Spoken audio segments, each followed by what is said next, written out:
All right, so to continue this nostalgia thing we've kind of been on for the past few we've done, this seems like the next logical step, doesn't it? Sure, Mutant Turtles is the next logical step after shrinking.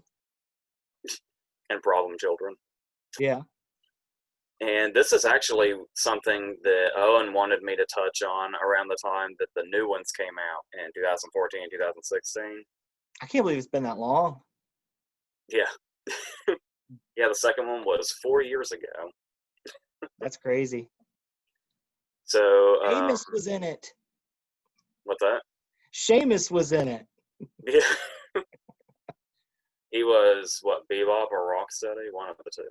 I don't know. I get them as confused as I think Rocksteady's the Rhino because he's like a rock.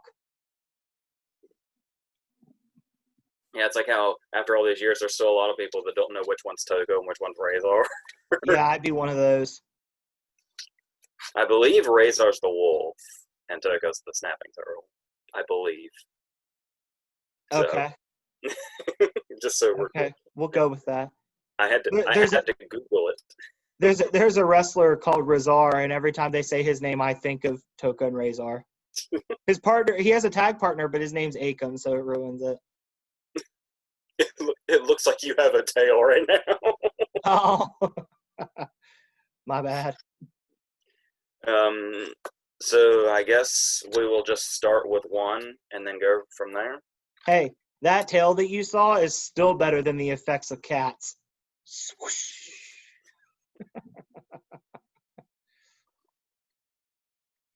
Uh, anyway, yeah, we'll start with one. And speaking of effects, the the puppetry in this is damn good. Yeah, it's insane that like in 2020 we can still say that it's because the thing about this is a whole concept that just feels like it should never have worked. No, or should have never left animation. Yeah. It's an easy concept to convey in animation. But then it's like you think about the whole thing of you've got a story about mutant turtles that are full sized Mm-hmm. and they're going to do that practically. Mm-hmm. They fight. They have a villain named the Shredder, and we have MC Hammer on the soundtrack. Don't There's don't forget about the life-size rat too. yes, there are so many things. There are so many things about this movie that should not have worked. And you have two human characters that after about 5 minutes just accept that this is in the world. Yeah, I mean, they panic at first. Well, April panics. Casey Jones is just like, okay. Weird, but okay. and not only does this somehow work, all of this stuff, but it still works 30 years after it came out. Mhm. Yeah. There's been a lot of articles written lately about that because it's the 30th anniversary, Yeah. and it's crazy how good it still looks. I mean, when the name Jim Henson's on it, I mean, there's a certain quality expectation. And even that had to have been a little surpassed when people like because you say the concept and people imagine what that might look like, Mhm. and what we actually got is crazy. And it's especially interesting too because like if you look at Jim Henson, like you can see how broad their expertise is. I mean, it's Sesame Street and the Muppets, but on the other side, you've got Labyrinth, you've got this. I mean, there is some damn fine work that's come out of that studio. Yeah, Some damn fine work. and it's also just the way they move in general because you would think being in like actual suits that the fighting would look probably terrible if you didn't see the outcome. Yeah, but everything just looks so fluid. Yeah, when I still can't get over it's kind of simple when you compare it to everything else, but I can never get over after April gets knocked out at the subway station and Raphael pops out and does that double kick thing. Mm-hmm. That should not look that good, but it There's does. that, and there's the scene on the roof just before they fight the Shredder where they're rolling like a ball. Like, and I don't know if it's the lighting, but I'm pretty sure like it implies that there's a different turtle in each roll. And then I think it's Raphael pops up out of all of it and does a spin kick, and it looks so fluid. And while we're on the topic of the action, one of the editors on this movie has always been very interesting to me. Well, what's that? Sally Menke got her first big job on this movie. I wonder if this is the movie that sold Tarantino on using her. Like if Tarantino was watching Ninja Turtles and he was like, "This looks amazing. Who edited this?" I had always pictured, like, I know the whole, like, dark and gritty thing is, like, really played out, Mm-hmm.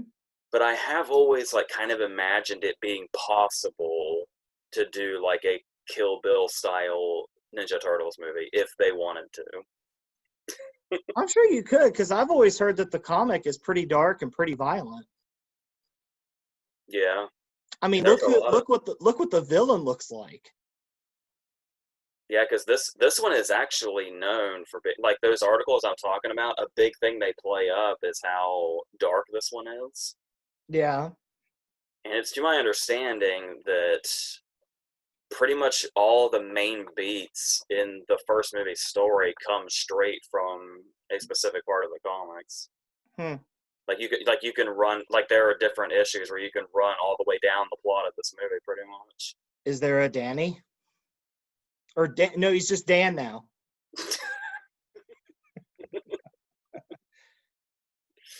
I love his dad's reaction to that too. He's just like, Dan. Like it's like so official. Yeah, because that's the thing about, now that you mentioned Danny, is there's actually, because it's one of those things where you go there and you go into a movie like this and you basically just want to see the turtles kick people's asses, Mm-hmm. and you would think the human element of it would be like, who gives a shit? But it's actually, all of the different parts in this movie are strong. Yeah, there's some good character work in this one. Especially when you think that 5 of your characters are puppets and their character is built just as much, and it's done through expression. Yeah. This movie has a lot of quiet moments. Yeah, like the whole, there's a whole thing, like Michelangelo is the one that's known for talking the most, Mm-hmm. but he's got like a whole arc going on with no dialogue. Yeah. Because you start off with the moment when he and Donatello are in the sewer waiting for the pizza to get there. Mm-hmm. And Michelangelo's just sort of waiting around saying, like, pizza dude's got 30 seconds and stuff like that. Mm-hmm. And then Donatello starts talking about, hey, that stuff that Splinter was talking about, where, like, he's not going to be around for long and stuff like that. What do you think about that? And then Michelangelo just, like, pauses, but then he starts talking about the pizza again. Mm-hmm. And it's like, you can tell in that pause, because they play it up like, oh, that's Michelangelo. Even in serious moments, all he thinks about is pizza. But Mm-hmm. you can see him like glance at Donatello, like he hears what he's saying, but he's like in denial, Yeah. or he just doesn't want to talk about that being a possibility. Right. And then that really comes to light when they're at the farmhouse, Mm-hmm. like how he's the one that ends up breaking down at the campfire. Like we Yeah. we get a close up of it. Yeah, because Donatello brings in the marshmallows, which is something that he would do. Yeah, yeah, because that's the thing is I read something. I'm pretty sure it was on IMDb, and I can never remember to double check when I watch it because I feel like there's got to be something that negates this. But I read that Michelangelo has no dialogue through the entire farmhouse segment Hmm. because I think the closest we get is in the kitchen when he just kind of comes in and they like ask him if he needs anything or something, but he just kind of shakes his head and then he laughs about the turtle wax, but he never says anything. Yeah. I love that the turtle wax, though, is something that almost broke him.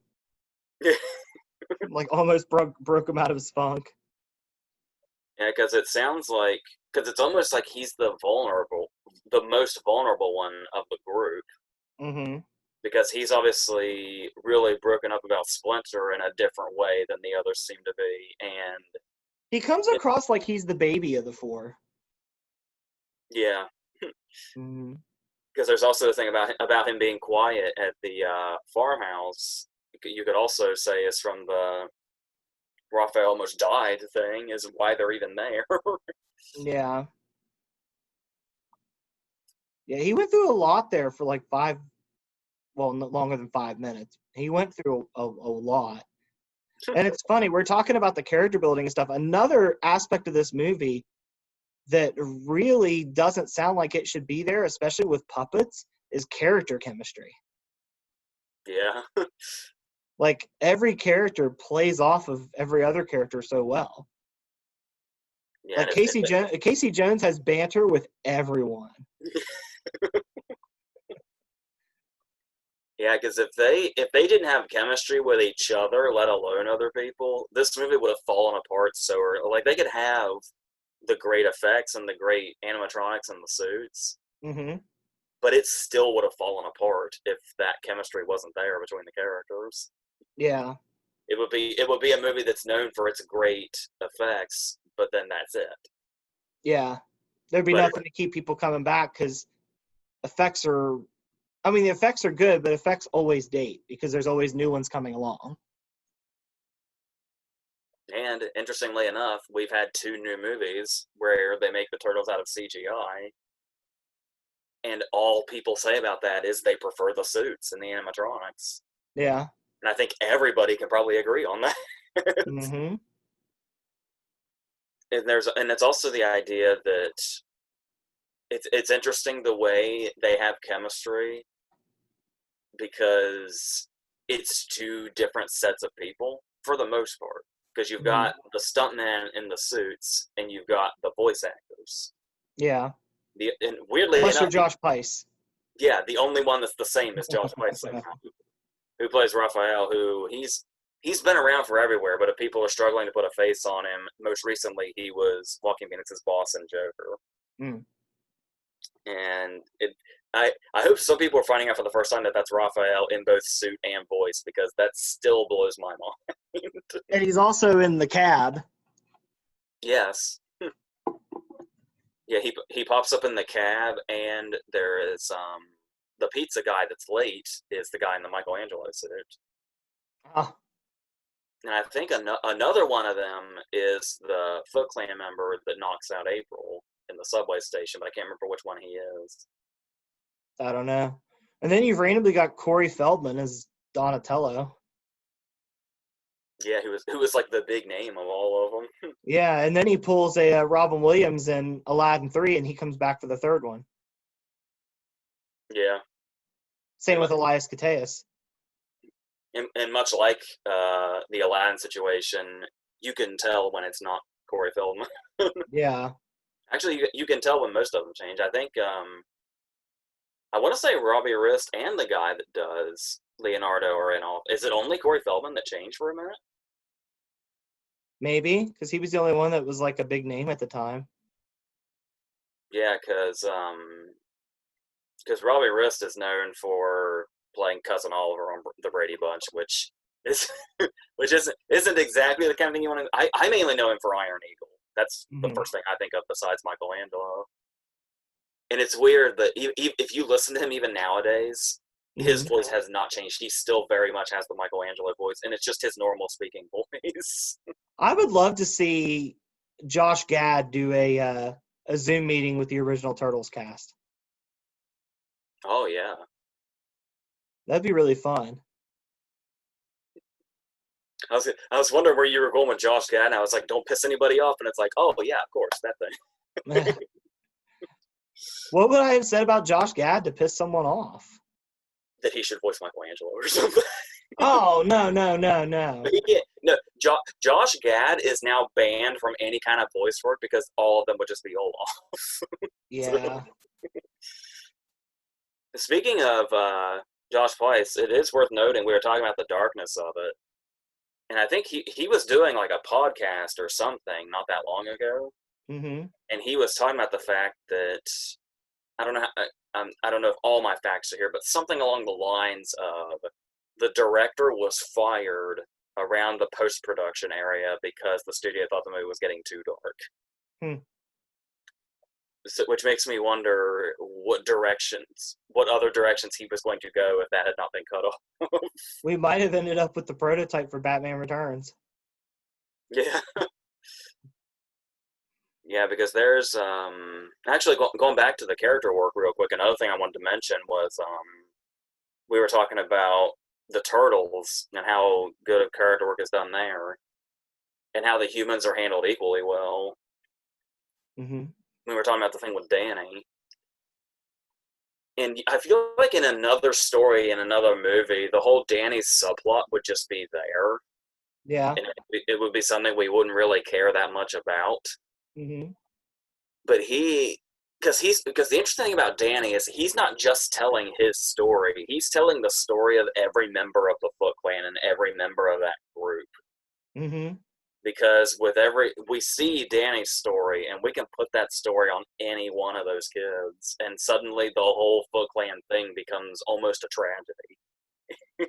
Danny almost at times too feels kind of like an audience surrogate, where he Yeah, gets to see how both sides live.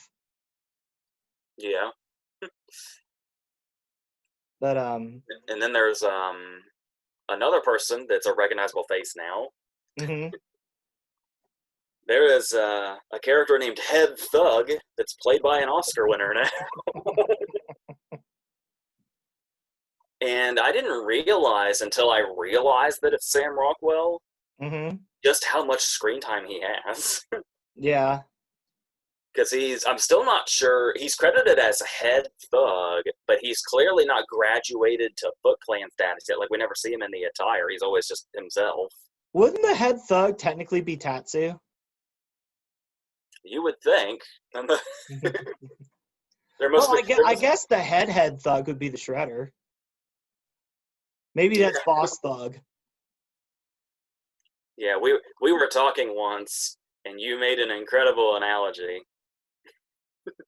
Hmm. about how Rockwell's character must be similar to a prefect in Harry Potter. Yeah. It's like there must be different segments of this group. Is that the conversation you were trying to remember yesterday? That you said I made a brilliant observation? It could be. Hmm. There was something else about there's something at the end with Rockwell's character that just kind of sums everything up. But once again, would probably be cheesy in another movie, but because we know the story of Danny and thus everybody else's, it's the moment when Casey is confronting him and he says, "Well, we've got a loyalty to the Shredder. This is our family." And they don't play it up. It's just Casey saying, "You call this family?" And then he basically just says, "Oh, fuck you," and walks away. I love that he points at an unconscious Tatsu, too. A freshly unconscious because of him. While we're here, let's go ahead and talk about Casey Jones. You can go ahead and start. His interactions with everybody is just interesting. Like his first scene, like when he sees Raphael, he doesn't freak out at Raphael. He's like, "Oh, you're just wearing a trench coat and a hat." Raphael's dressed like Flasher, and he's just okay with it. He can even see his face, but he's just like, "Oh, that's weird." Anyway, back to the fight. There's a couple characters like that. You were talking about Josh Pais in the cab. The cabbie is the same way because Raphael flips over the cab, and Josh Pais comes up and he's like, "What was that?" And the cabbie's just like, "A 6-foot turtle in a trench coat. You're going to the airport, right?" Yeah, it's like that old joke that it's New York, so it could be anything. Who cares? Yeah. Because there's I was reading. Have you read the list of people that were potentially up for Casey Jones? No, I haven't. It's so long I can't remember all of them, but there was like River Phoenix, Christian Slater, Keanu. It's like I feel like Keanu all would have been interesting. yeah, I feel like all those people also would have been like a slightly different variation. Yeah. I do know one thing though, and I don't know if you agree or not, but watching this movie as a kid, you go for the turtles. As an adult, Casey Jones is the best part. Just the way that he just does not give a shit about anything. And he's got like little quips here and there, like when they're in the sewer and they make the comment that he's claustrophobic and he just responds with, I've never even touched another guy. And then I love that joke gets a payoff because he goes up in the truck to go to sleep and he has trouble sleeping, so he has to roll down the window. Like, and then it proves their theory correct. And I love the fact that Not this is only that, but that payoff to that joke ended up being plot useful. yeah. I love also that this is another one of those cases where we grew up with this movie. Mm-hmm. So whenever I see Alaska Nights, I see Casey Jones. Mm-hmm. But when you look at the big picture, it's the weird thing in his filmography. Yeah. It's like the diversion off everything else he's done. It's the Jeff Daniels in Dumb and Dumber. Yeah, But yeah, like all the human characters bring something. Even April, who like in the cartoon was just kind of there to get caught. Like that never happens in this. She's kind of independent. She sasses people, like especially Charles. I love that it's just a running thing that her and Chief Stearns just go at each other. Yeah. Like the whole bit of the guy that times how long he's in his office. They try that again in the second one, but it's not nearly as effective because Stearns only gets that one scene. Yeah, But I do like his line where she's like, I guess you're not the ones to handle this. And he's like, that's what we do best. yeah. Um, There's like a whole corruption subplot that's like glossed over. yeah. Yeah, because that's why April gets fired, because Stearns tells Charles to tell her not to talk about that stuff. And she just does it anyway. God, imagine the different directions they could have taken that if they went into it. Yeah. I kind of wonder if it would have been continued in the sequel if they kept the same tone and kept the same people. Yeah, yeah. There was a huge turn, but Mm-hmm. but speaking But of how we went the Batman Forever route. yeah, and speaking of how light the second one is, Mm-hmm. going back to the darkness of this one, because usually when you talk about a movie from your childhood actually being dark, it tends to be exaggerated sometimes. Mm-hmm. It's like, yeah, compared to how you saw it as a kid, it might be dark, but is it really that dark? But there are some things in this movie, really anything related to the Shredder, I like mean, look how he's dispatched.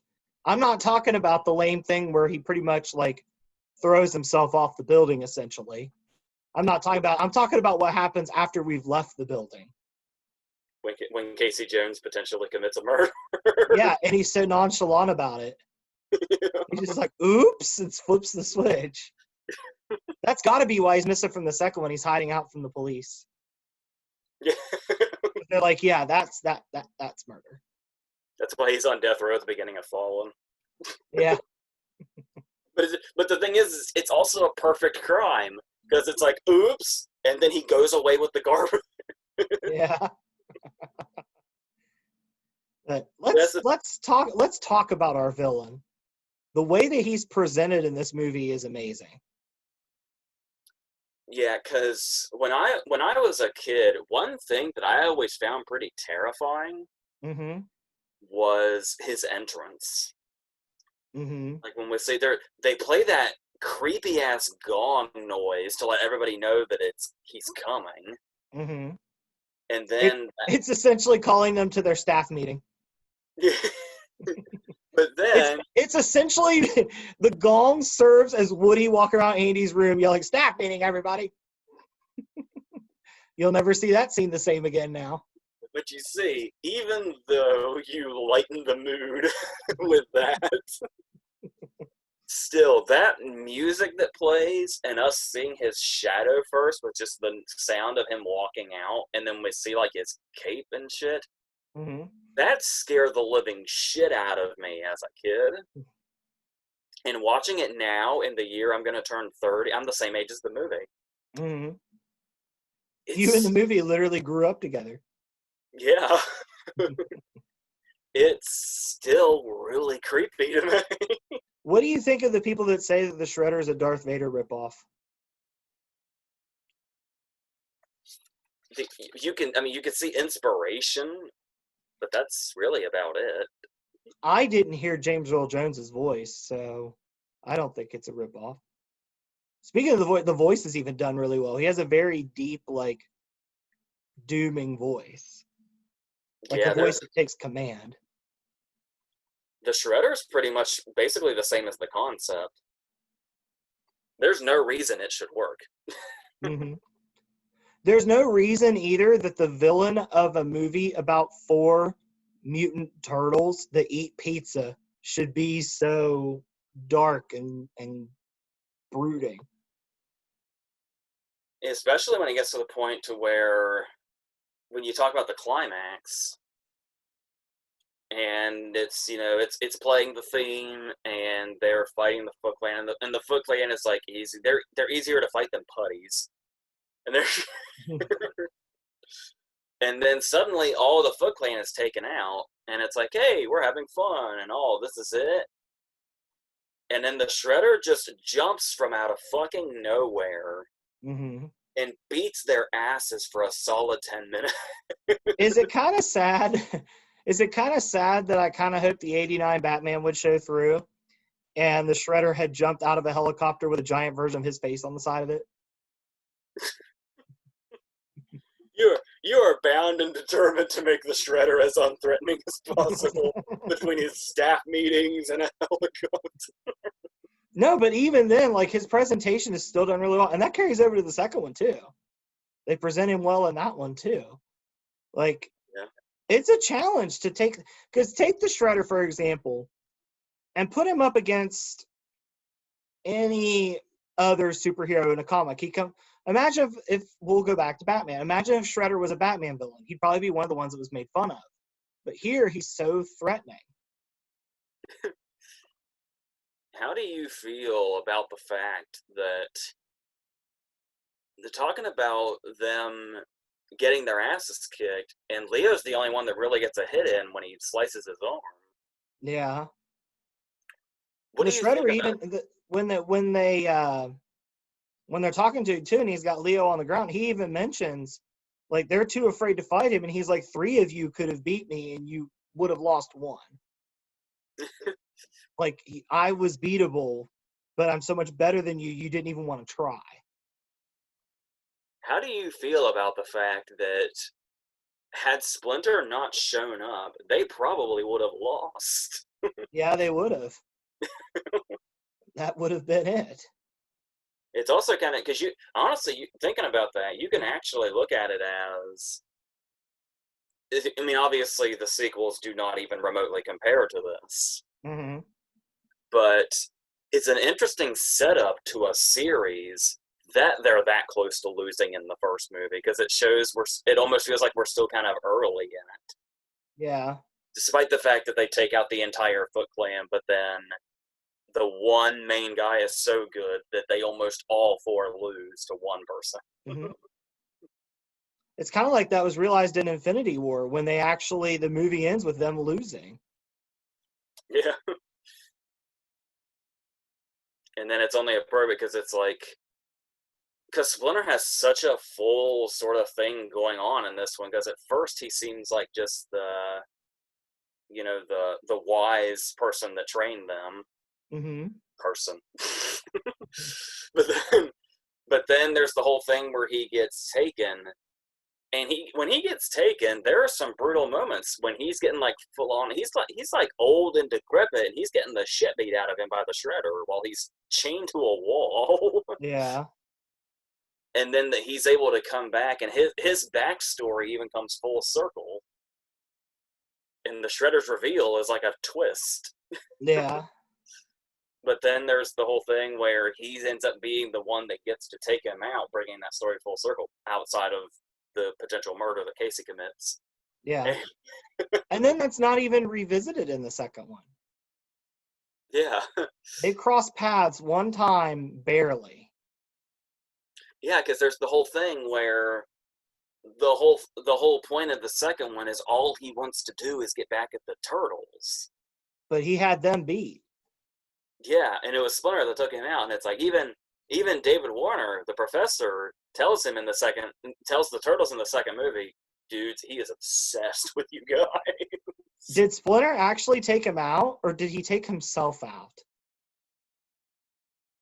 I think after 30 years of watching it, I'm still trying to figure out what exactly goes on there. I think Splinter, like, he goes to attack Splinter, which would have resulted, even if he had hit Splinter, this would have happened regardless.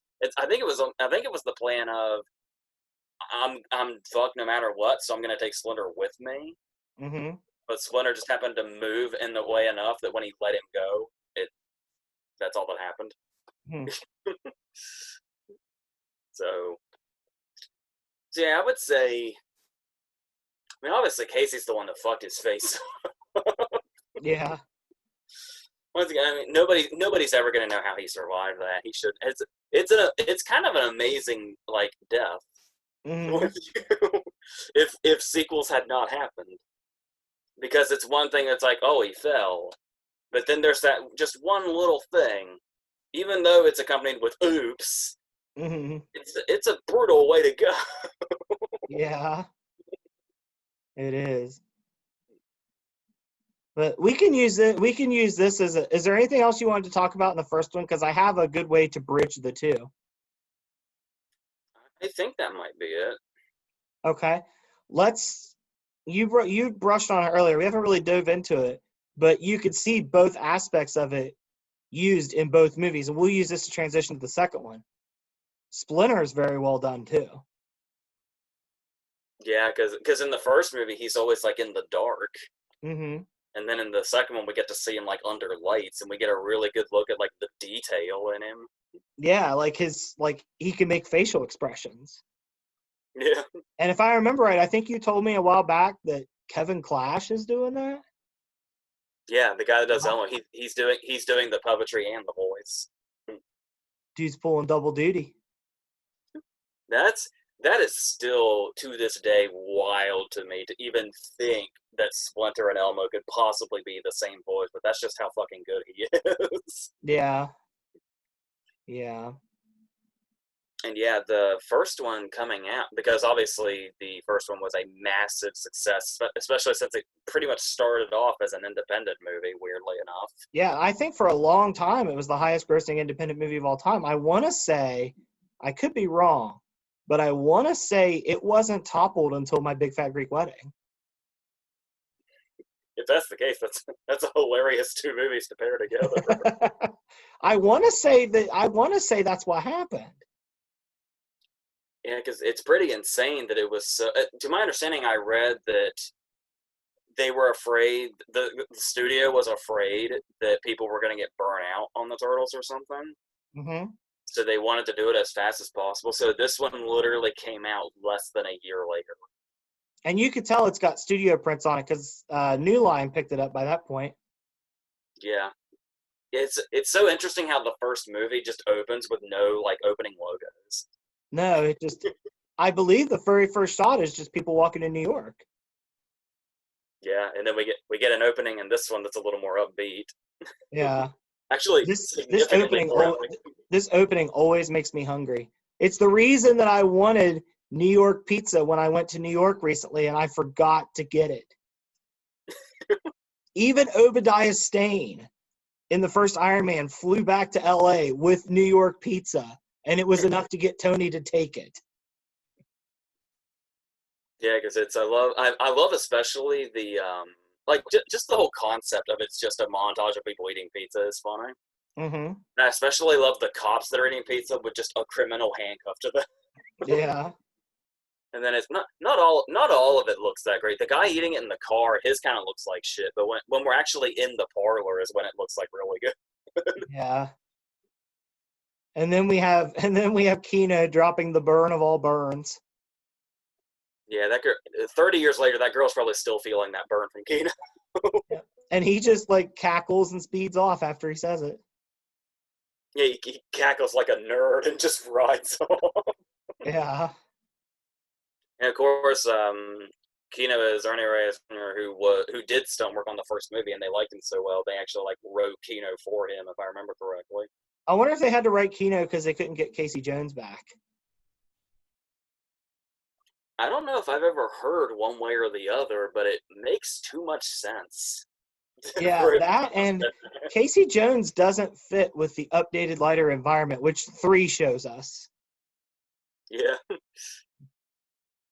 Yeah, and speaking of upbeat, yeah, when we get our first big action scene here, because you look at like you compare the openings, and you have everybody eating pizza to upbeat music versus the crime spree in the first movie, Yeah. and now you have Sam Rockwell trying to mug April, and her Mm-hmm. coming off like she's in legit danger, Mm-hmm. and then we've got this whatever this little store is that they're in, and the fighting is so like happy, and you can tell they went significantly more kid friendly, like we were talking about with the Batman Forever thing, where the first one before it was so dark that finances were like, well, we've got to go much lighter and go much more for a certain demographic, so that's the tone we're going for. Mm-hmm. And even in the fighting, you can tell. Though I will say, Yeah, because they stopped using their weapons. yeah. But I do have to admit, one thing that I still to this day find very funny is Donatello pretending to be the inflatable clown. It makes no sense. Yeah, they stopped using the weapons. Like, who sat down and was like, okay, we need to make this more kid friendly, no graphic deaths. Oh shit, one of them has 2 swords. And the other one, and there's one that has 2 sais. How are we going to make this kid friendly? Well, Leo uses his swords by just throwing them in the ceiling and kicking people. And there's the whole thing with, I mean, Michelangelo always used his nunchucks to show off like the really funny showdown scene in the first movie. Yeah. But then I love in this one, he literally just does it and then just throws them away to just run at them, and it works. Yeah. Because in Donatello the beginning, they're fighting the dumbest criminals of all time. Donatello even does the same thing in the inflatable clown scene. The scene just ends with him running after them, and they just run away. Which is weird, since it's established that they're not that weirded out that they're giant turtles, apparently. Mm-hmm. Who are those guys supposed to be? I'm not sure what they were taking. Were they just taking stuff from the store? They were a pretty big crew. Well, they're not now. No. And then there is all the changes in location. Mm-hmm. Obviously, we're not in the sewer now because the Foot Clan would know where they are. It looks like we're in a completely different city. Yeah. It's like there's so many Batman comparisons. It's like all the different Gothams. Yeah. The way I look at it is like, and from being there and visiting, this is kind of the comparison that I drew. New York in the first one is from the perspective of somebody that lives there. New York in the second one is from the perspective of someone that's visiting. That sounds about right. Did you just think of that?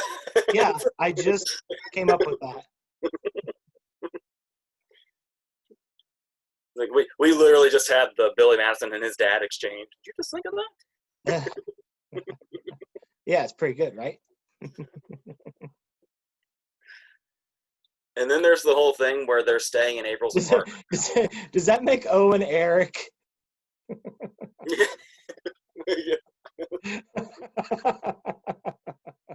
Just don't tell him that. And then there's the whole thing where they're staying in April's apartment now, which they cover up by, apparently these neighbors think that 4 people practicing being ninjas sounds like aerobics. That one neighbor dude is nosy. Yeah, And he grabs her keys from her and opens his door, or opens her door. Like, it's funny because when that happened in the movie, I was like, man, that's really forward. And then it's like his wife thought the same thing because then she scolds him as they walk away. if I remember correctly, that creeper is also played by the guy in the Michelangelo suit, who is the same guy as the pizza delivery guy in the first movie. Oh, So it might be. I think that's the case. Yeah. You can't quite tell, but I'm pretty sure that's the case from what I read. And a lot of stuff in the second one is just brighter colored. Yeah. Like there's a lot of daytime scenes. Yeah, and even the nighttime scenes are well lit. Yeah, because they're always in an area that's like got huge lights on it. We were talking about how you can really see Splinter's detail in this one a lot more. Mm-hmm. And I don't know why, it's the simplest thing. But there's one thing I always liked. When just seeing like the meticulousness of the puppetry. Mm-hmm. I said it's really a simple thing. It was probably nothing for Clash to do, but still, it just stands out to me. It's when they're on the roof and Splinter puts the canister together to show them that it's the TGRI logo. Mm-hmm. And when he's done, he just pulls it back apart and just lets his hands fall to the side. It's like the fact that they went through the trouble of having him pull it back apart and then keep talking to them. I just love the idea that he had to put it together for them to realize where it came from. It turns out Splinter's just super dramatic. Yeah. And I've always wondered too, like, Splinter's like, join me on the roof after he scolds Raphael for doing a reenactment of what happened in the first one, which I still contend I want to see Raphael present the story in the style of Michael Pena and Ant-Man. I want that. And I still wonder if Splinter hadn't cut him off, he would have continued. Like after he was done doing the window thing, and then Casey went, "Oops!" And I wonder if he even knew that happened. Oh, sure. Yeah, I don't know if Casey wanted to get away with it or if he bragged about it later. Either one is possible. I want to watch the interaction. I want to do this Endgame style where we see what happened after they caught Loki. I want to see the turtles go down to the ground and they're like, where's Shredder's body? And Casey's like, oh, it fell in this truck, so I crushed it and sent the truck on its way. And they just look at him and they're like, Jesus Christ. Like, I want to know if that's why they're not friends with him in the second one. If they're like, we can't be friends with you for a minute. Like Brick Tamlin, you may just want to lay low for a while. Yeah. But is that the only demise that's met in the movie? I believe the body count is 0. Once you find out the Shredder survives. I'm thinking so. Mm-hmm. Possibly. So the only murder committed was by Casey Jones. There's that one guy. The guy that got electrocuted probably died. No, especially since he started a fire. His sell of that is hilarious.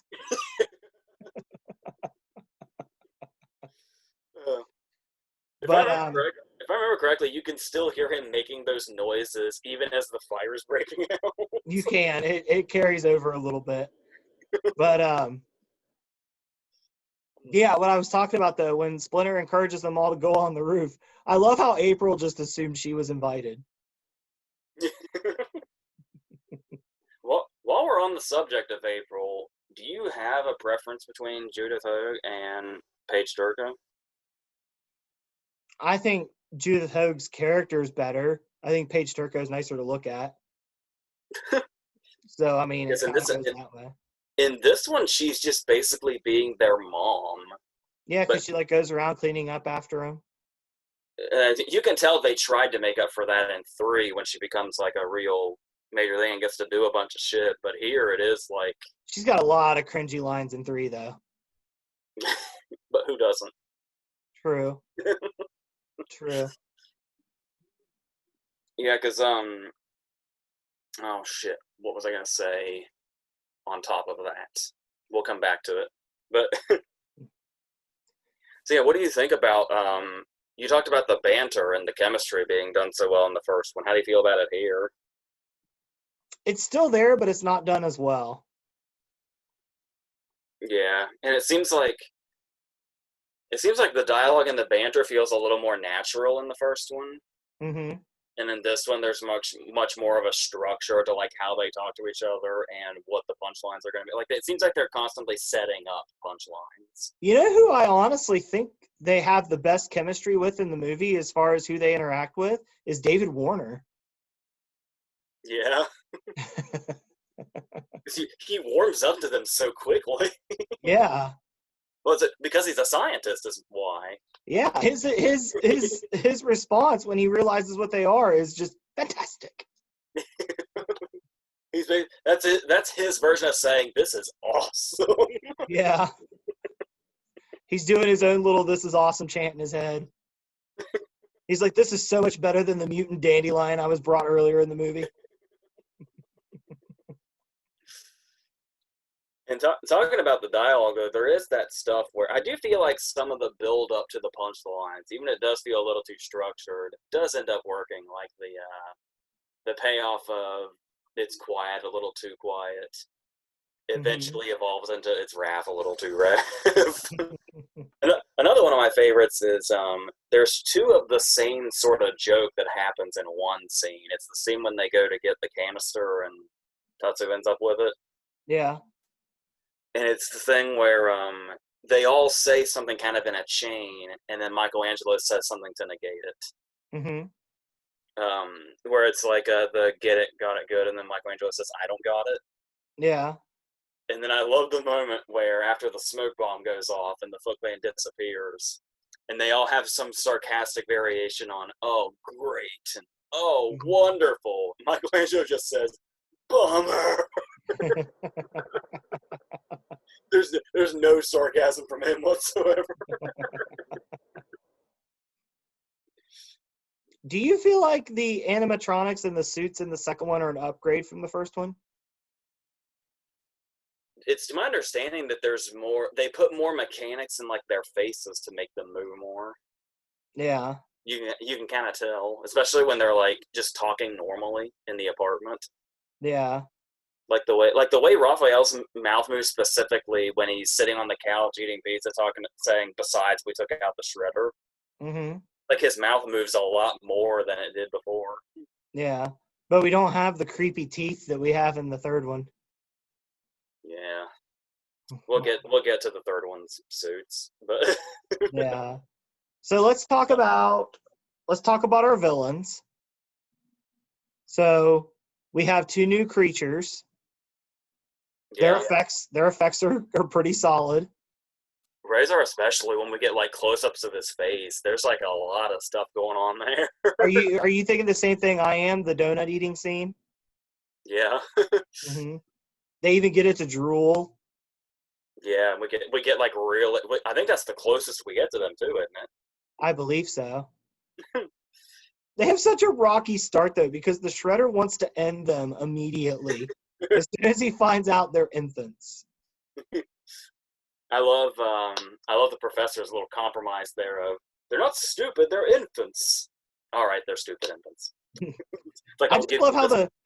the Shredder had this evil plan, and it took the professor to point it out, like, "Hey, your plan could still work." Yeah, something I never quite get is the Shredder is infuriated and wants to kill them when he realizes they could be harmless. Mm-hmm. But then when Razor bends the bar later, Shredder gets all pissed off. it's like, isn't that what he wants them to do?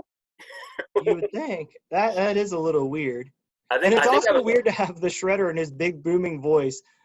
For his reason for being upset is just they're stupid.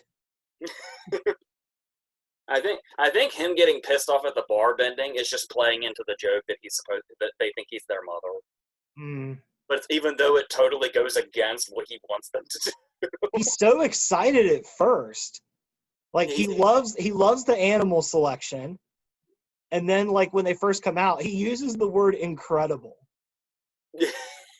It's one of the most enthusiastic deliveries of the word incredible I've ever heard. Yeah.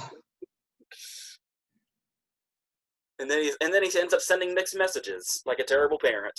Uh, yes, because the Shredder looks like a model parent. I love that they don't even call him father. They immediately assume he's mother.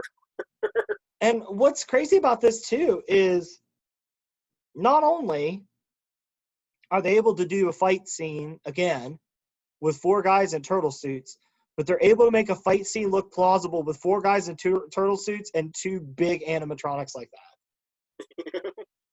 Say what you will about the Vanilla Ice scene, but The fight's good. Like the fight in the club is good. and then I remember you talking a while back about the Shredder's entrance in this one. Dude, it's just as good as the first one. Because by all accounts, when you describe it, it sounds anticlimactic. Yeah. He just walks in. Mm-hmm. No, I would say he more like slides into frame, which he does twice. He does it when they first see him. But the interesting thing too is the one dude comments on his face. He's like, "Oh, his face," but we never see what happened to it. Like, is his jaw falling off? Like, what's going on? Yeah, the main problem with the mask in this one is how well you can see through it. So it's not concealing a whole lot, and I kind of wish they played with that a little more. Like when he first comes into frame, and we just see darkness in his helmet, and it's like that's such a cool effect. But when we finally get that close up of his face, it's pretty clear there's like a couple of marks on it. Yeah. I want to know, like, if the bottom half of his face is gone. Like, I want something like in the first one, it would have been. In the first one, his face would have looked like somebody's from The Ring after watching the tape. Yeah. Or after Peter Griffin watched Mannequin. I do wonder, being able to see through his mask. I can't remember for sure if DVD and Blu-ray maybe did that in, and maybe like on video or initially we couldn't see behind the mask as well as we can now. I don't know, but I feel like I lost my train of thought. But I remember what I was going to say. It kind of reminds me of the scenes in the first Spider-Man where you can see Willem's mouth moving behind the mask. Yeah. It's distracting. So, and I like the upgrades to Shredder's suit. Like his head looks like a buzzsaw now. Yeah. Like he just looks more intimidating. Yeah, and then his potential method of execution is pretty wild.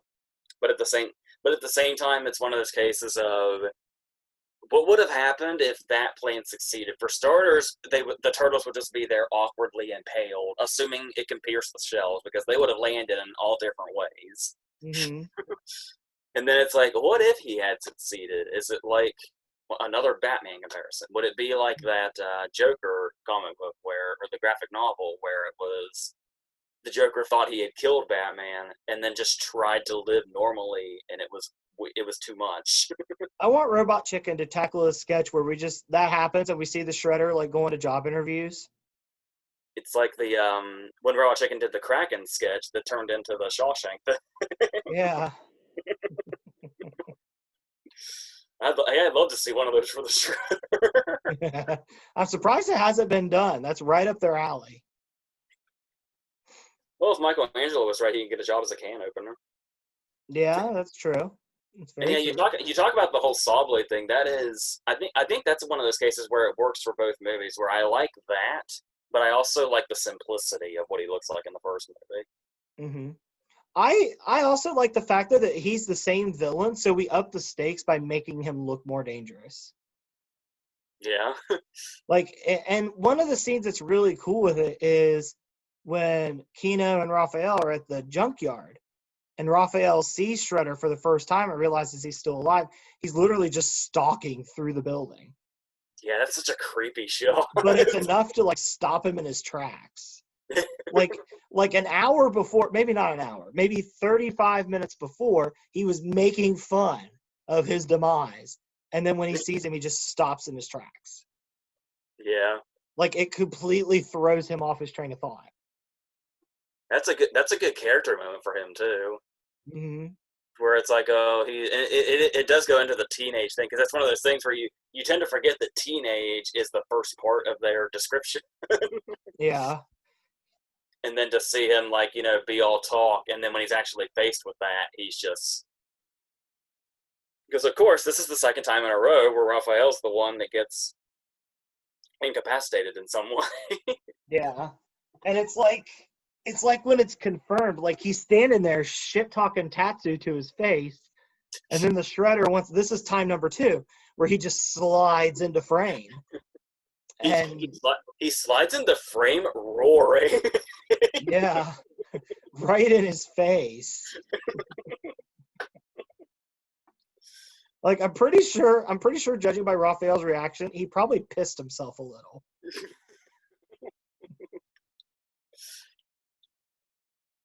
And then it's Does that mean, if the Shredder was out there and was able to do that, does that mean that while Shredder was in the building, he had a "what is this ruckus" moment? Like, did he turn into, what's his name? Paul Gleason in The Breakfast Club. Yeah. Like, now I want the Shredder to, I want someone to dub over the Shredder being face to face with him, having the ruckus conversation. Once again, we're on a path to make the Shredder unthreatening. Well, is that about it as far as the Shredder's concerned? Before we talk about the climax, because that's its own thing. Yeah, we got to talk about his demise, because these movies do such a good job of building him up, and then his demise is always so anticlimactic. Yeah, before we get to the climax, there's something I want to touch on before I forget. We talk about the different character elements. Yeah. And them having they do their best to give as many their like different character moments as we could, like Michelangelo's whole thing going on, and Raphael getting the shit beat out of him in the first movie and all that. And then in this one, Donatello has a full-on existential crisis. Yeah, because he And realizes that it's the equivalent of figuring out that he was an accident. Yeah, it's almost like it's trying to do an allegory for humanity itself, where it's like he's just like, what? So this is it. This is why we're here, just by accident. Yeah. There's nothing else to it. I thought there'd be more, and he has like a full on thing for a little while there. I want to talk about another theory that I thought of yesterday. In the scene where Kino discovers them in the apartment, number one, what pizza guy just walks in?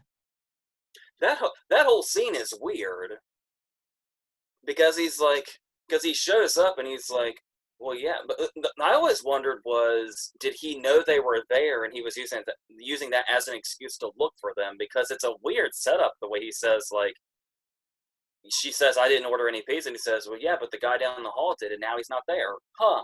And he's already walking in. Mm-hmm. Was that like his plan? I don't know. That's pretty forward. But I have a theory on that too. So many people are just opening and walking through April's doors in this. What the hell is that? I know. And it's a miracle that nothing happens to her. But the most that happens to her is she's threatened at work by Freddy. And he literally threatens her with one sentence and then lets her go. No, we never see that dude again. We never see 90s Josh Charles meets... He probably got caught. Because earlier in the movie, when he grabbed that big sunflower and he takes off with it, he almost runs right into a scientist. If the scientist would have looked a little to the right, he would have seen him. It was a terrible getaway. But anyway. 90s Josh Charles meets George Newbern is who I think Freddy is. I get the Josh Charles vibe. But anyway, Keno goes into her home. He busts in, which is a no-no anyway. He faints at the sight of Splinter. When he gets there, it's daylight. The apartment's lit up like it's daylight. When we cut to Splinter telling him about them, it's nighttime. Was no one at Roy's Pizza concerned about Keno? But after that scene, we never see him delivering pizzas again for Roy's Pizza. Was he fired?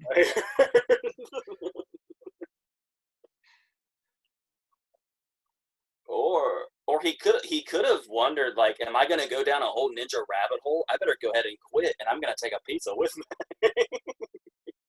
Maybe. Is it nighttime or is it dark because it's raining? I believe it's night. Because there's like lightning and you can see it. Yeah, because there's that whole chain of events that always happens where it's like we talk about people just kind of going, oh, they're giant turtles. It's a little weird, but I can live with it. Mm-hmm. And then it's always Splinter that makes them really freak out. Yeah, and I believe that carries over. Well, no. In the third one, all the honor guards have is Splinter himself, but I believe the other guy flips out more when he sees Splinter. Which, if I saw Splinter in the third one, I'd flip out too, because woof. But anyway, it's like Buzz's girlfriend. Woof. But anyway. In the third movie, I'm pretty sure that's Splinter's corpse. Being moved around. It's like, who was the one that had the joke that on The Price is Right, Bob Barker was just a corpse? Is that a Dane Cook bit? That sounds right. But, yeah, so I always wondered, like, how long was Keno gone, and was anyone ever concerned? Yeah, I guess by then. Are we in the Spider-Man 2 universe, and Asif Mandvi's just waiting for him to come back? Yeah, because once he goes there, he and Raphael defy Splinter and go down the whole Foot Clan rabbit hole. Yeah. He goes through his whole training. Which how did that many people pass those tests? Yeah, the whole thing being run by mini Dolph Lundgren there and his little bell challenge. There's no way anybody passed that bell challenge. No, There's maybe no Tatsu. Maybe Tatsu did. But no. So, speaking of Keno taking action, kind of. Sure. In the climax? Is this where we're going? Yeah, let's just talk about the whole climax. Because there's so much going on here. Mm-hmm. I guess while we're on the topic of Keno, it is interesting that they build him up and they do this whole him potentially joining the Foot Clan thing, and he studies martial arts and stuff like that. Mm-hmm. And he can fight very well. I love that every time he fights, he yells through it. But it's like, what all of this is building up to is he kicks a canister out of Shredder's hand. And I think it's because everyone's just so startled that he showed up. Yeah, he is literally, you know who Keno is. Mm-hmm. He's Louis Tully at the end of Ghostbusters 2. They build up the whole time like, oh, is he going to be something? And then he goes there and he's ready to do everything and he does one mundane thing and is considered a hero. And then that's it. Because he comes busting, because it starts off when he's trying to meditate with Splinter and he's not into it. And he does like the, oh, and it's the one time in the entire series that Splinter's confused with that, oh. Yeah. He's like, the fuck you doing? You interrupted my meditation. And then he's like, I gotta go. I gotta be out there with them. I gotta be doing the action thing.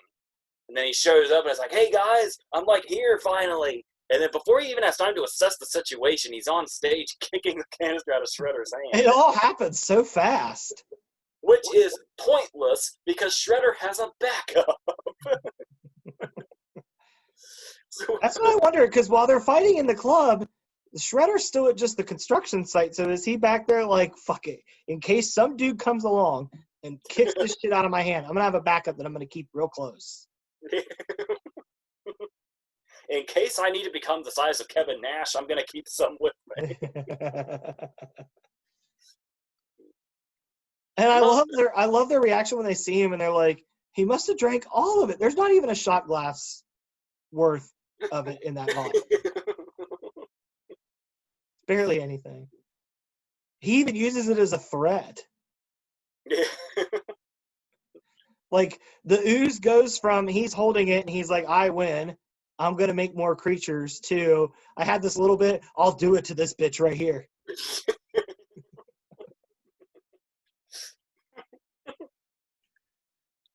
Yeah, and then there's the whole thing of talking about his different demises. Where it's the After whole thing. such buildup and such good execution on his presence, his demises are so underwhelming. Yeah, because the whole Splinter dropping him thing is fine. And then there's the whole thing of using a speaker to blow him across the room and out of a window. Which, alright, sure. They're Ninja Turtles. Nothing is impossible. And Kino, in that little 2 minutes, pisses off the Shredder so much. Like, at first, he kicks the canister out of his hand, and the Shredder's mad about that. And then he, like, gets knocked into the Shredder, which causes that girl to get away. And he's pissed off all over again. He's like, he spends the whole climax going, just what is this fuckery? But Kino is like a gnat flying around the Shredder's face. It's like we talked about him bringing in the backup ooze, and it's like, I'm gonna bring this back up just in case there's fuckery afoot. And then Kino comes bursting in. It's like, hey guys, I'm here, and he's like, yep, there's the fuckery I knew was coming.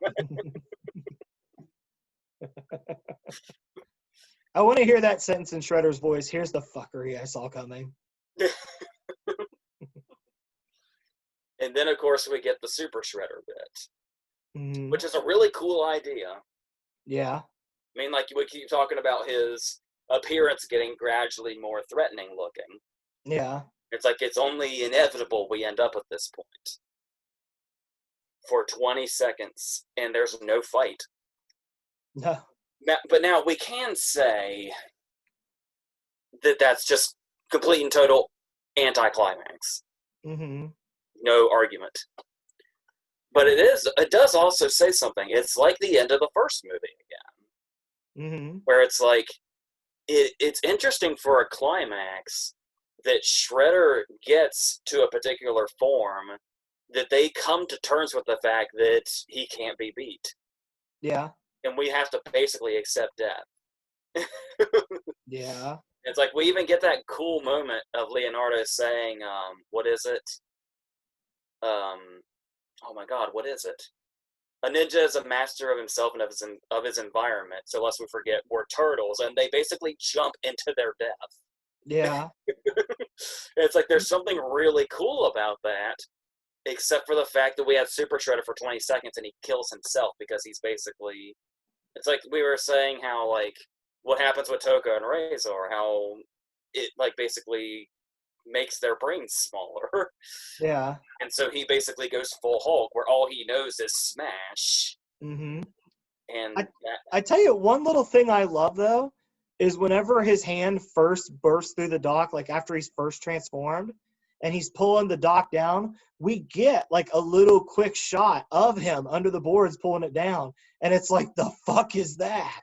Like, it gets you excited for what's going to be down there. Yeah, it is like... Yeah, because we've grown up with the whole movie has been in my subconscious since I could make memories. Mm-hmm. And it's like, I do wonder what it was like to see that scene for the first time. Yeah. It's so unexpected, come to think. I've never thought about the scene that way before. But it's really neat. Like, and his design is really cool. Like, how it makes no goddamn sense. Because they say he drank it, so how did his suit transform? But the design's really cool. The spikes get bigger. Like, his mask is a little more concealed, like, to where you can only see his eyes. He has that really cool moment where he just picks up Leo like a child. Yeah, he has the one line of, so be it. He's saying, so be it to, I'm going to kill us all. Yeah. He's ready to go down with the ship at this point. And then once you realize that he just takes himself out is when it starts to feel dumb.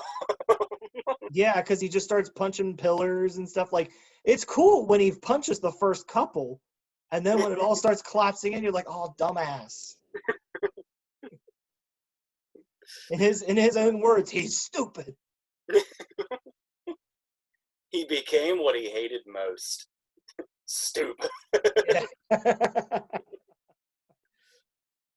And then there's the whole shot of, I love that he gets the hand out of rubble shot 3 times in the movie. Oh, the Joker out of the toxic waste shot. Yeah, he gets it when he returns, which is a cool shot when you got the city in the background, even though that's the Joker shot. But I don't think the Joker shot had the city in the background, though. Oh, no, it had the cards resurfacing. Yeah. And then the second time, it's... I do like it with the city in the background, though, because it's like he's taking back control of the city. Yeah. It is really well done. It's a rip-off shot, but it's a well-done rip-off. And then he gets it a second time when it comes out of the dock, and then he gets it a third time for his death. And I do kind of like that that's the bookend, how that's the hand coming out of rubble is the first and last shot of him in the movie. Yeah. I don't know if that's intentional or not, but if it is, that's nice symmetry there. And I love how when the hand comes up, like they know, they're like, oh man, if he survived, we're fucked. It's like, we really lucked out that he was doing that shit. Please let this be it. Yeah, in both movies, he defeats himself. Like, the Turtles don't do it because they can't. They literally have to wait for him to make a mistake. Yeah, they never full on beat him themselves. The closest they come is blowing him out the window. Yeah. And even then, they needed Kino to create the distraction. If Kino hadn't shown up, he probably would have got away with that chick. And I love how it's not even the kicking the canister out of his hand was the distraction that did that. It was the falling into him that did. Yeah. And how did Kino not cut himself?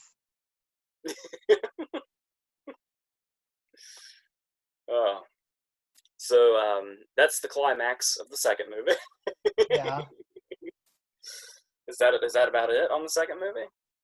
The second movie, like, especially when it comes to the Shredder, there were so many cool ideas that just weren't cashed in on. And there's all these things we make fun of and criticize, but it is worth noting. Mm-hmm. We're still watching it. Yeah. Every time I put on the first one, which I watch the first one at least once a year still, Mm-hmm. at least, and I'll always just put on the second one right after it just because. Yeah. I can't. The second one's fun. There's a lot of kid-oriented stuff in it, but there's a lot of fun enough ideas that you can overlook it. Yeah. And the fights are really good, and the locations of the fights are really good. Like, the junkyard set's really cool, and the construction site set's pretty cool, and the club even is nice. I mean, yeah, Vanilla Ice is there, but it's still it's a cool fight.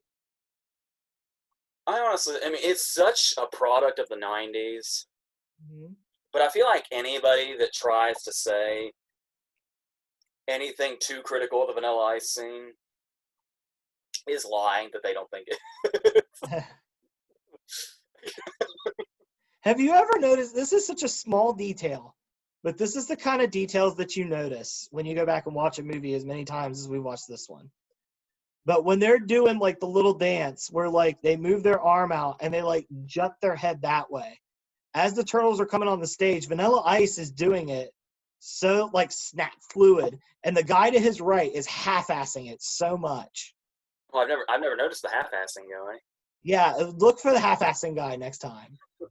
He's right to the right of Vanilla Ice. Like, the Vanilla Ice is literally chucking his head in the direction it's supposed to go, and the other guy's just like, he's half-assing the hell out of it. I think I'm so hypnotized watching Vanilla Ice almost snap his own neck. I've never noticed the guy. Yeah, the other dude, like, when you see him, you want to just be like, look at the effort Ice is putting in. This is pathetic, dude. You'll have to watch. You'll have to get back to me when you find him. You have to go search for him after this video. Yeah, because obviously it's a movie that I will watch again in the future many times. And I was talking about how I always put on the second movie after the first because that's just how you do it. Yeah. But once the second one's over, Mm-hmm. I don't typically jump straight to three. You know what's funny? This happens to me with the Sam Raimi Spider-Mans too. Like, I'll watch the first one, I'm like, oh, I had fun. I'll watch two. And then when I'm done with two, it's like, do I want to dive into three? Yeah, because the thing is in the Spider-Man's case, I think it's a lot because there's a video of us defending Spider-Man 3. Mm-hmm. I think in that case, I wonder if it's the fact that Spider-Man 3 is so much longer than the other two. Oh, so it's like the Dark Knight Rises of that trilogy. Yeah, or it feels longer. I can't remember for sure, but But in 3, but with Rises, I don't put it off indefinitely. I'm usually like, well, I watched Batman Begins, and I'll watch the Dark Knight Rises tomorrow. and Turtles 3 is not. Well, the weird thing about Turtles 3 is I've never been that. Even as a kid, I was never that into it. Yet I remember us specifically watching it a lot anyway. Yeah, I don't know how that happened. I'm trying to remember how that. I don't know, I don't know but either. yeah. So should we go into three or attempt to go into three? Let's try it. because when I brought up this prospect of doing this video, your immediate response was, "I don't know," because we'd have to talk about three.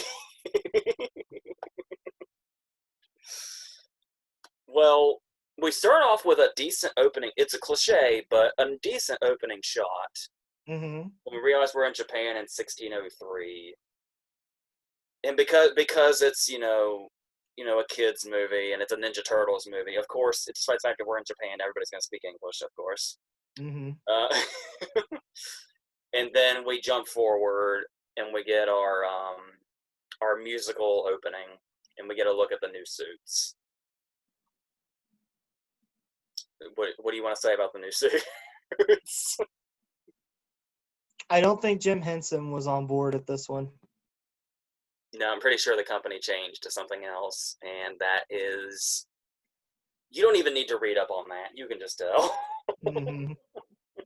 The very first shot where they walk into frame tells you, and then seeing Splinter solidifies it. But even the better suits wouldn't have saved this. This feels like a straight to video movie. Yeah, I don't know how it's not. Effects and all. You've got the weird faces, you've got the weird teeth, you've got the spots that are a lot more visible. I don't even remember if there were spots on the other ones, and if they were there really like faintly. I think in the second one there might have been. Maybe. And But while you're going into three, I'm curious. I'm gonna look up what the box office was for Turtles 3. and by comparison. Because the thing about the spots is they even get attention specifically drawn to them in the scene where Michelangelo like takes shelter, and he's saying stuff like, "Oh God, my mask hurts, my spots hurt," and it's like it's only in that moment when I really realize like, why are the spots getting such a spotlight now? No pun intended. The first Turtles movie's box office was $202 million. Holy shit! That's what, that's 1990 money. Yeah. Turtles 2, this was in US dollars. Turtles 2 was 78.6 million. So big drop off. Turtles 3 was 65 million. And it came out in 1993. It's not too massive of a drop from two. No, but what sucks about these pictures, I don't know if you could see it or not, but they use the suits from 3 for the pictures of all of them. Oh yeah, that's the case where because the way I own them is I have this thing that also has the animated movie from 2007 in it, Mm-hmm. and when you have the choices on screen to pick which movie, those are the posters that show up, and it's jarring. Such a disservice. Yeah. But yeah, so then we have everything introduced pretty quickly by April bringing them gifts from wherever she was. She was at a flea market. Because I was like, yeah, I've seen April's apartment. She does not look like she'd shop at a flea market. And there's a line here when they're going through the bags that's apparently a little controversial. Oh. I'm ruining it by saying this because once you know what he actually says, that's all you can hear. Mm-hmm. There's the moment when Michelangelo puts his face in one of the bags, and April says, "No peeking," and Michelangelo says, "I'm not peeking. I'm spelunking for pork rinds." Mm-hmm. And when you know he says pork rinds, that's all you can hear. So going back, this probably isn't going to work. You're not going to hear it. Mm-hmm. But if you don't know that's what he says and you hear that line, it's very much sounds like I'm not peeking, I'm spelunking for porno mags. Mm.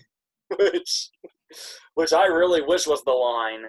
But like I said, I pulled up the subtitles, and once you know that it's pork rinds, you can hear him say pork rinds. But In the first one, it might have been. The first one's just so much darker. Like in the second one, when Leonardo gets mad and he throws the box on Donatello's toe, in the first movie, he's losing that toe. When Kino steps on it in the second one, steps on Raphael's toe, yeah, that toe's gone too in the first one. I love how much we're exaggerating the first one's darkness now. But compared to the other two, it feels that dark. It's like I'm just waiting for the moment where somebody says, "Remember in the first one when Leonardo went full Maximus and Gladiator and scissored Shredder's head off?" And it's like, no, I don't remember. I mean, to be fair, the third one is the only time that he uses that scissors format with his swords. We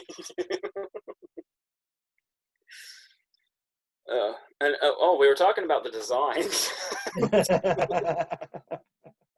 We were talking about that. I just remembered something else that I think shows that this movie is a step down and that it's almost like taking a step back. Is we talk about Toko and Razor and how some people were a bit pissed off that they weren't Bebop and Rocksteady. Yeah. But the thing about it is they were still creatures that were like really well done, and they were showing off what they can do with that kind of technology and what they had. Yeah. This one doesn't introduce any new creatures. No. It's all the new creatures all the new people are people. Walker's bird that gets him killed. But then That's another thing. We're going to make another comparison to the first one when we talk about the climax of this one.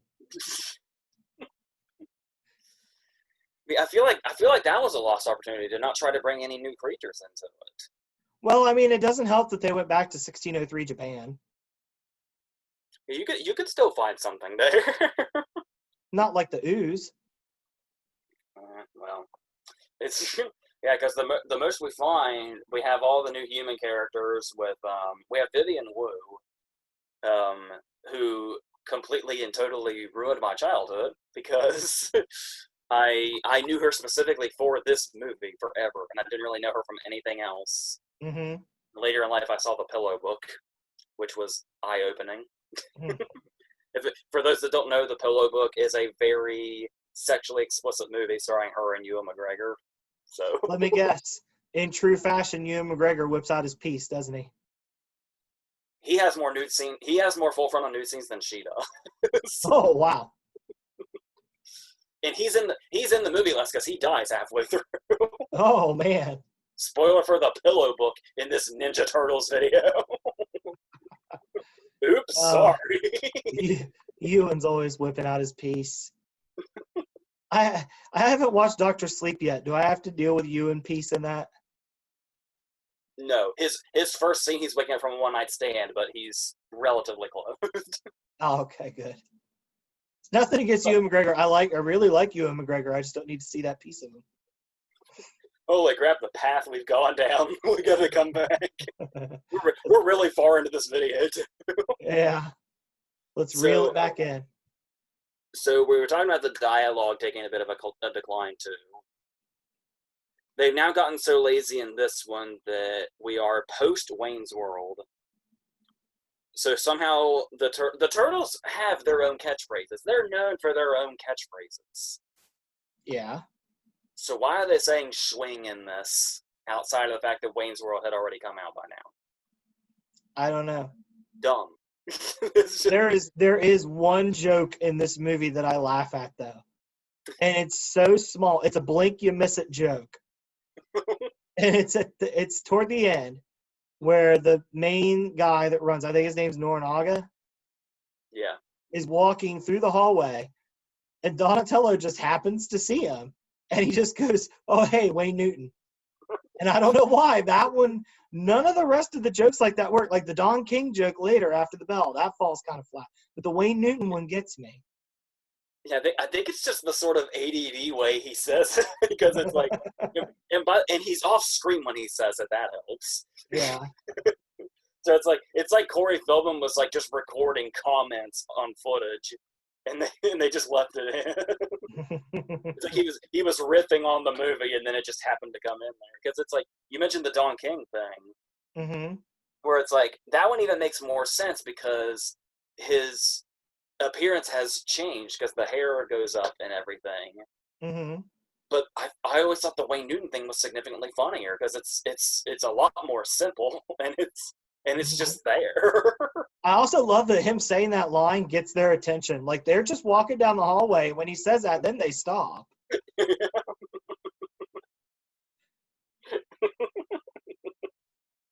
Now, shifting gears, let's talk about how they got Casey Jones back to not kick anyone's ass.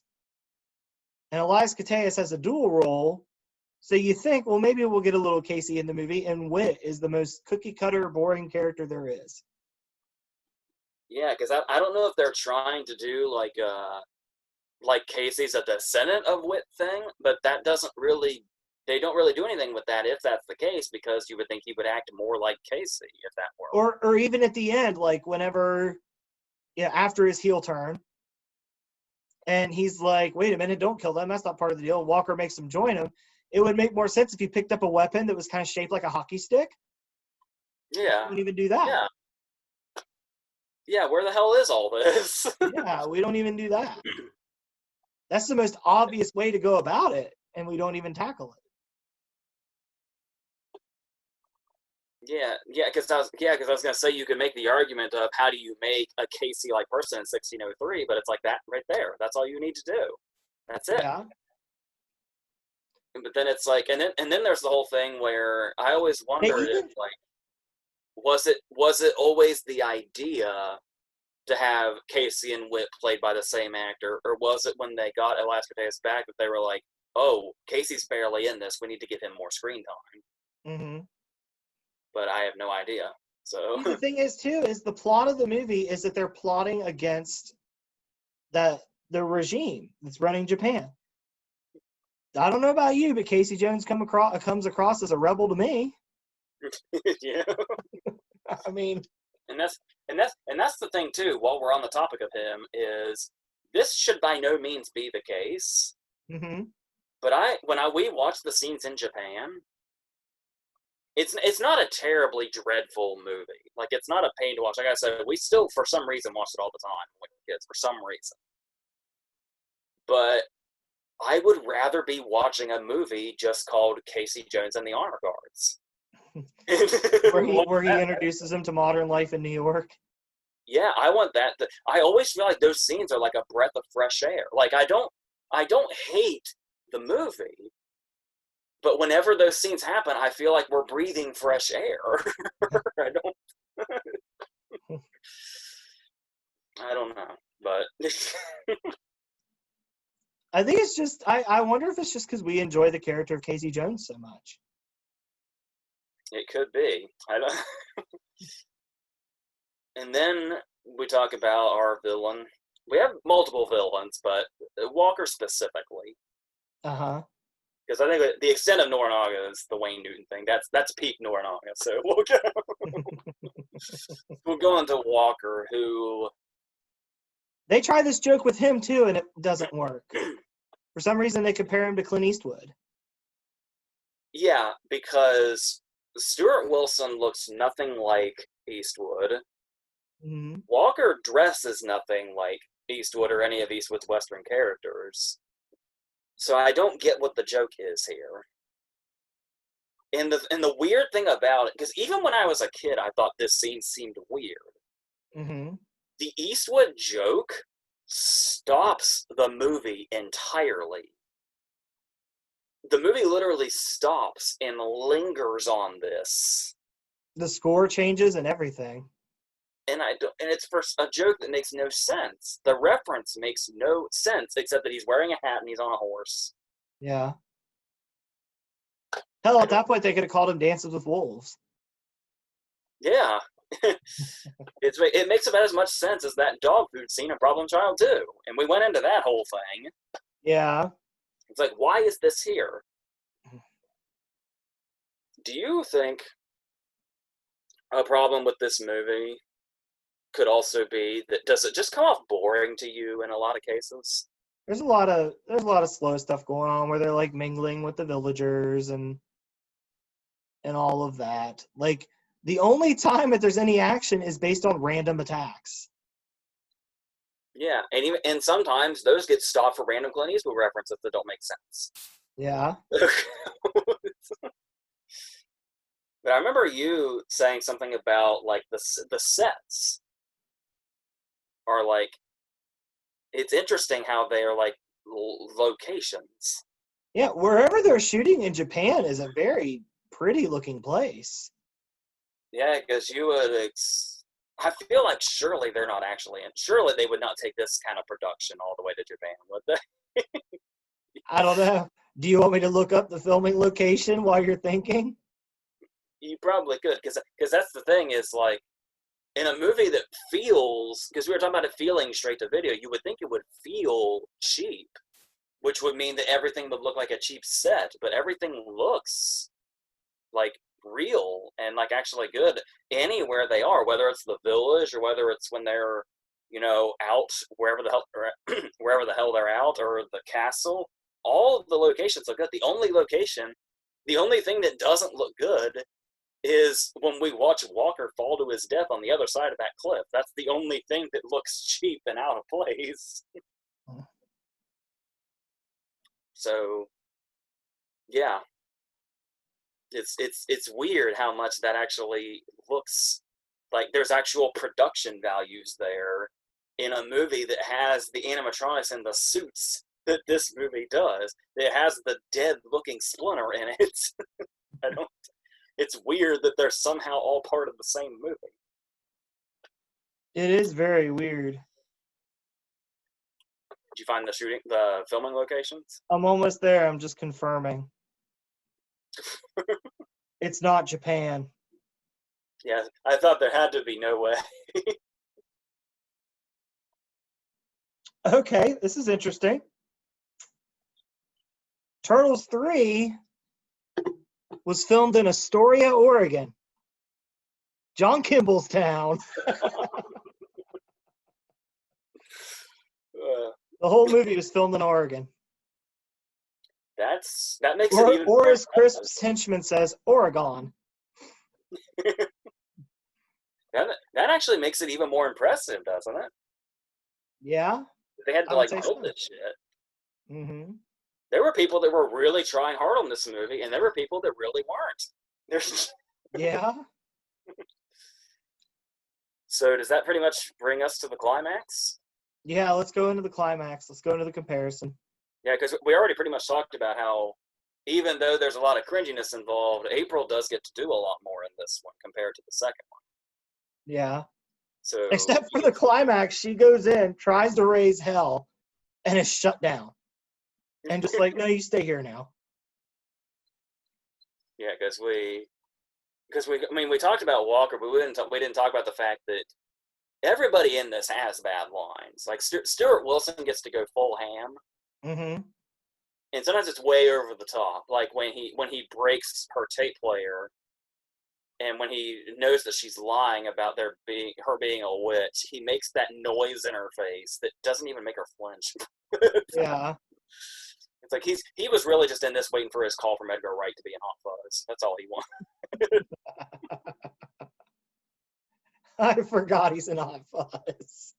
Yeah, he's the doctor. Yeah. But You were talking about everybody losing their toes. He in fact loses his toes in Hot Fuzz. It's full circle. It was all meant to be. yeah. But and Walker's one of those villains, like, he's out for himself the entire movie. Like, he's even trying to screw over Nobunaga. Yeah. I feel like he'd be an interesting villain in the right movie. And if the role wasn't written in such a boring way that he had to bring to life through overacting. He doesn't feel like a Ninja Turtles villain. He feels, and I don't know if it's the time frame that makes me feel this way or not, he feels more like something like a Pirates of the Caribbean villain. Yeah.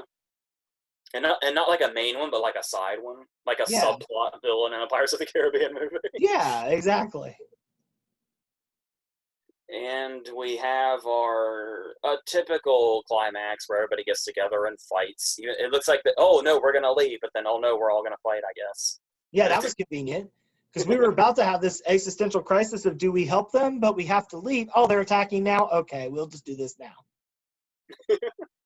It's like Happy at the end. Instead of waiting, Happy Gilmore, instead of waiting for his putty, he's like, I'll just beat him now. That's what exactly happened here. And then we finally get another death, a villain death. Yeah. So, do you want to talk about Walker's death? Well, I will mention. There's no splash. There's a splash sound, but no splash. He goes back for his bird. It gets blown off of the cliff.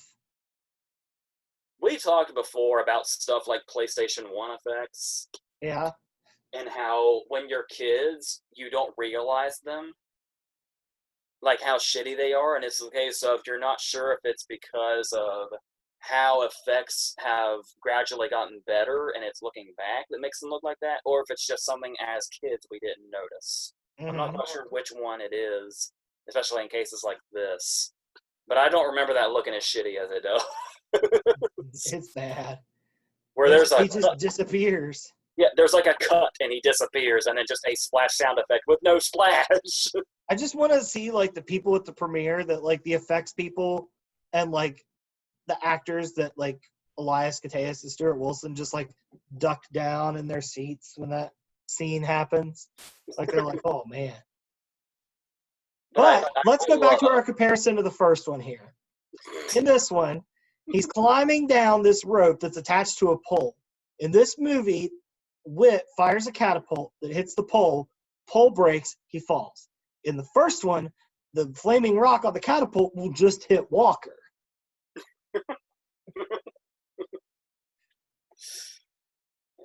I do like that. We were talking about the production design looks really good. Mm-hmm. But then when it came to Walker's death, they were really cutting stuff out. Yeah.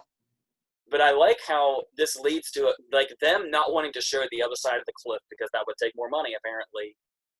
Leads to a genuine comedic moment when we were talking about the fact that his bird is what gets him killed. Yeah. And his bird that we see him feeding once, and then at the end, all of a sudden he's attached to and can't live without it.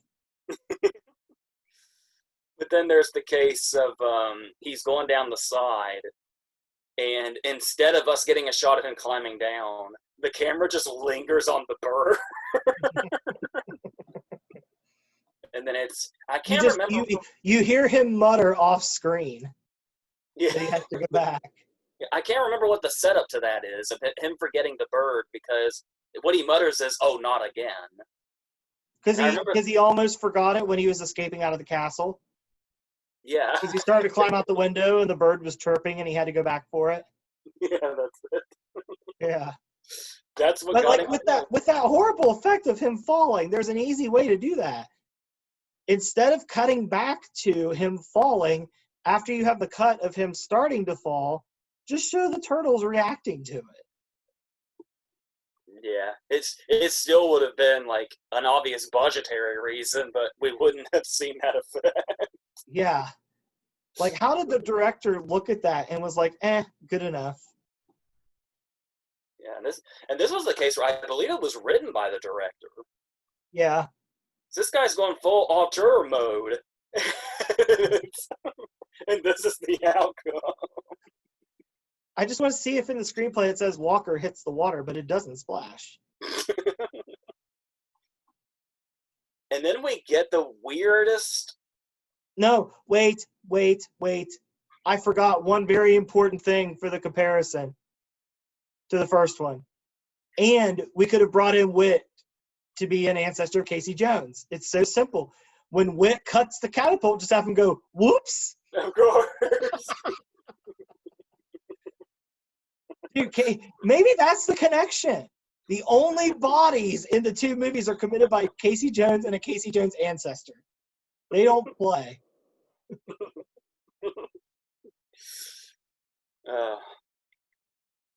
And then, of course, we get our very last moments, which are this really weird moment of forced tension, where we think, is it Michelangelo that potentially falls behind when they come back? Yes. And then it's the moment of, oh no, is he going to stay? Is he going to go? And it's like, oh no, is he going to make it? Is he going to miss it? And then it turns out they all go back, and the guy is still there. And it's like, oh no, Michelangelo didn't make it back. And then it just, oh, never mind. Like, that whole scene when they were talking to him and he was like, yeah, I'm not going to go back. They were trying to reason with him like, oh, come on, that's where we live. That's where we're from. We're interrupting their lives. There's a simple way I'm pretty sure you could have convinced him. If you don't go back, that other dude gets stuck there, and that's not cool. Yeah. And he never has pizza again. He tries pizza in this world, and it doesn't work out. No. Pizza, and it's not fair that that dude's stuck there. Well, that's another thing, too, that always kind of I wasn't sure about in this movie was the relationship between Raphael and the kid. And how I was never sure because Michelangelo is the one that saves him. But Yeah, then but I think Raphael's the one he has the connection with. And I always got that confused in my head of which one the kid got attached to. Well, there's that scene where he's like running off and the kid's getting all pissy and him and Raphael connect over his temper, which would make sense except for the fact that this is the one film that we don't see Raphael's temper. Yeah. He doesn't storm off angrily in this one. He's calm throughout the whole thing. And this time it's Michelangelo's the one that gets separated. Yeah. So, yeah. But then speaking of, yeah, then we get the whole climax of, oh no, did we lose Michelangelo? Oh no, never mind, he's here. And before that scene's even over, the credits just start to roll. Like the movie's just done with itself. Yeah. Oh, something I forgot to bring up, speaking of Raphael. I wonder if it was done on purpose in the 2014 version that in the first two movies in the 90s, Raphael's the one that gets taken out or incapacitated. And in the 2014 one, he's the only one that doesn't happen to. Yeah. Like, I wonder if it's done on purpose. Yeah, I think there's enough of like a tongue-in-cheek nature of the new ones that wouldn't surprise me. Dude, I still contend to this day that William Fichtner would have been a badass shredder if they'd have gone with it. Yeah.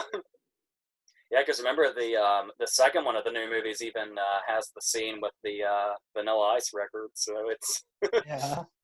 there's definitely a tongue-in-cheek nature thing going on there. They even bring up like the Turtles rap album they did or rock album or whatever. Yeah. So that's the third one. The third one is a mess. A lot of it definitely feels straight to DVD. Yeah. So I think it goes without saying that if we had to rank them, it'd be in chronological order. Yeah. I would say, like, here's one. Here's two.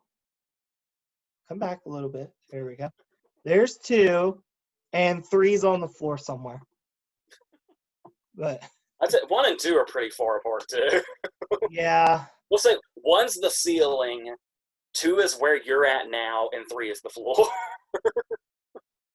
No, I would say 1 is the ceiling, 2 is where I'm at now, 3 is the floor of the apartment below me. We'll go with that. Yeah, it's a movie we know so well. We've seen so many times. How does that happen? I know. Because we were kids. In the words of the Shredder, they're stupid. Uh, So, right. we'll be back tomorrow. Yep. And we're going to take a little bit of a turn. We are, we're going to go from talking about shrinking families and problem children and Ninja Turtles that live in New York. We're going to talk about Norm Macdonald. It's always a good time to talk about Norm Macdonald. It is. It is. Norm Macdonald is Norm Macdonald's just Norm Macdonald. And we're a day behind, so I've still got to put out the review video of all the shitty movies that have been coming out. That's gonna be fun. Scoob.